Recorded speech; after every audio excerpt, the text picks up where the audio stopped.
नमस्कार दोस्तों। ममता बनर्जी की पार्टी टीएमसी में टूट हो चुकी है। विधायक और सांसद टूट चुके हैं। बागी सांसदों के खिलाफ आज टीएमसी के महासचिव अभिषेक बनर्जी ने लोकसभा स्पीकर से मुलाकात की। इस दौरान उनके साथ कल्याण बनर्जी और महुआ मोइत्रा भी मौजूद रहे।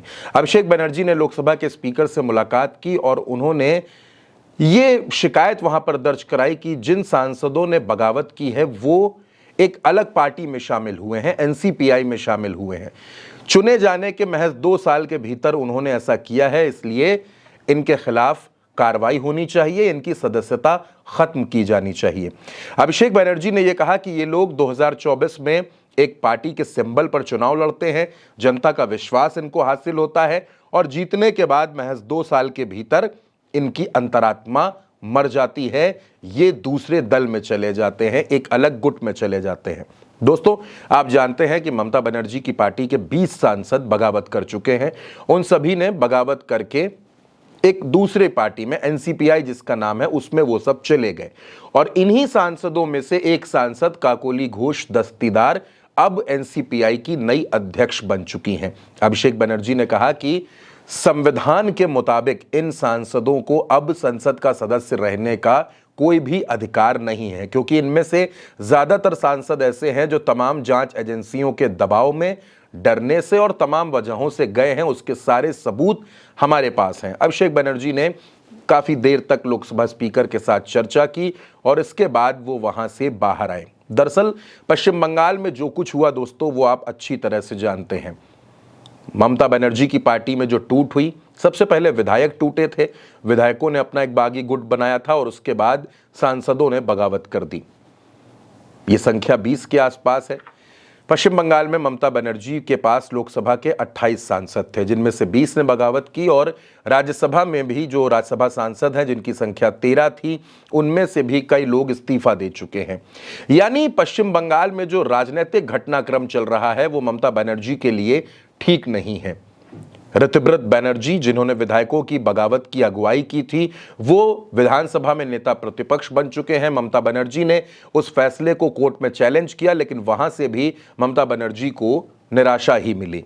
अब ममता बनर्जी की पार्टी में, क्योंकि अभिषेक बनर्जी महासचिव हैं, पार्टी के तमाम अहम फैसले अभिषेक बनर्जी लेते हैं, तो उन्होंने लोकसभा के स्पीकर से मुलाकात करके अपनी पूरी बात रखी है, अपनी पूरी बात बता दी है और ये भी कह दिया है कि इन सांसदों की सदस्यता तत्काल खत्म की जानी चाहिए, क्योंकि इन्होंने जो काम किया है वो असंवैधानिक है, उसको कहीं से भी सही नहीं ठहराया जा सकता।